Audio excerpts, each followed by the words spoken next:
I just figure with the topical nature of this video, there's gonna be a lot of hate in the comments, so I'm just getting ready. What's going on, ladies and gents? Welcome to T3G. My name is Dalibor. Today is Tech Monday. We're gonna be talking about something that I don't usually talk about, honestly. We don't really talk about popular brand new hot phones because we really can't afford those. So we usually talk about more on the budget end, more on the mid-range. But today we're talking iPhone, Google Pixel, and the worst mistakes made by Apple and Google. Stay tuned. Come on.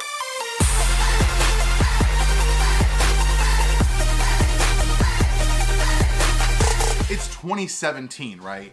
This is the 10th anniversary of the iPhone.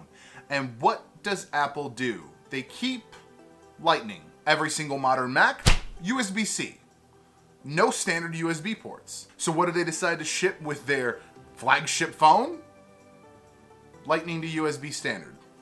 I feel like this isn't an oversight. Last year, when all of their computers went USB-C and then the iPhone 7 came out and everyone was like, what? That I could see being an oversight. You know, maybe they've got a team working on Macs, they've got a team working on iPhones, no communication. This year, this is just a money grab. There's really no other way to look at it. Now, Lightning doesn't cost less to make. It's essentially the same technology. It's just that one is going into a hole and the other one is the hole is going onto the plug. It's essentially the reverse of each other. It's basically the same thing. They just didn't want to switch. Why didn't they want to switch? And here's an industry secret, folks. The highest gross margin on any tech product is cables. The cheapest thing to make is cables. The highest money to be made from cables. Why would Apple choose to stick with Lightning?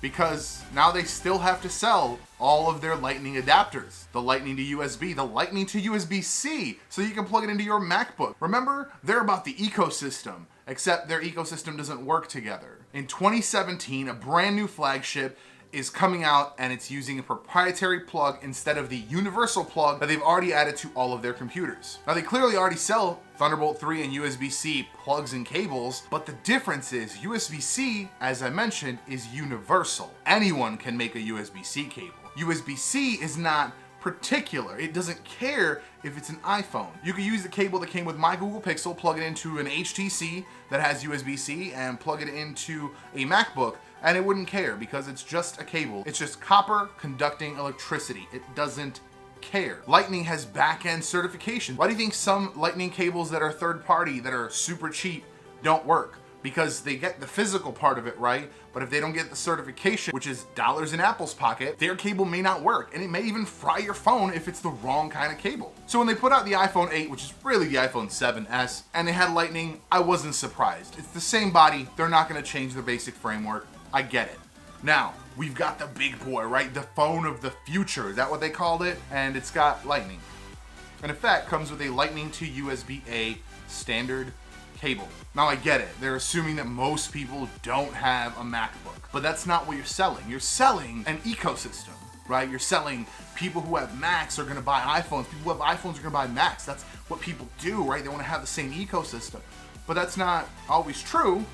So I get it. What about the people that do have the ecosystem? What about the people that spent $5,000 on your brand new MacBook, maxed out all the bells and whistles, and they still have to buy a $30 adapter just so they can plug their iPhone in? Like I said, in 2016, it was an oversight. In 2017, it's a money grab. And I guarantee they won't switch for another 2, maybe even 3 models. Why? Because they don't have to. Nothing's gonna force them. People aren't gonna buy less iPhones because it doesn't have USB-C. If they take the extra time, put the different technology in, and switch to USB-C, that's not gonna increase their numbers and certainly won't drop their numbers for not having it.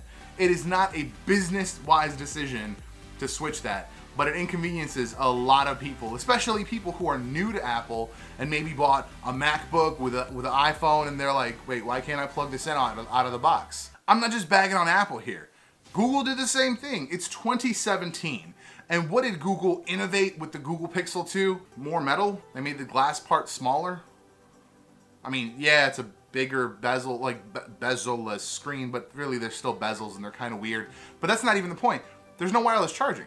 We are now on the essentially 7th, is it 8th? Maybe 8th iteration of the Nexus line, which became the Pixel line.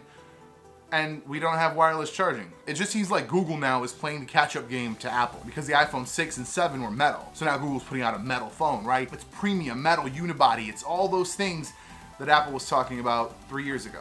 Google, who stood a chance of making the phone of the future by introducing all of the things that it's now catching up to do, made the Google Pixel, and it was great. I love it. I have had it for a year now, and I think it's outstanding. It's one of my favorite phones I've ever had. But it doesn't have wireless charging. I literally had just bought a bunch of accessories for wireless charging for my LG G3, and it's worthless. It's all worthless. It just seems to me that in 2017, a user shouldn't have to worry about the kind of cables he has to buy on top of the $1,000 phone, or scrapping all of their accessories when maybe they had a Samsung with wireless charging and bought all the wireless charging docks, and then it's worthless because you don't have that on the Google Pixel. But you really wanted it because of that camera though, right? Now granted, a lot of it is being an informed buyer, right? If you are gonna buy a MacBook and you're thinking about buying an iPhone, you should know that you can't connect the two. Like, you should do that research ahead of time.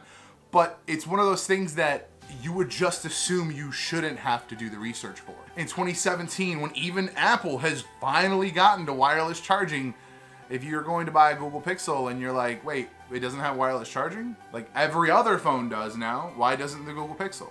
I get it, metal unibody, and I feel that, I feel it. It's a great phone, I've dropped it 1,000 times, it's still fine. But I just don't see why this kind of futuristic feature didn't make it to the phones of the future. That's all I got today, folks. Appreciate you for watching. Make sure you drop comments down below if you think I'm right, if you think I'm wrong, if you have any other thoughts on the design of the new iPhone and the new Google Pixel 2. Yeah, just, you know what? It bugged me and I really wanted to talk about it. So that's my 2 cents, as it were. Appreciate you guys for watching. I will see you in the next one.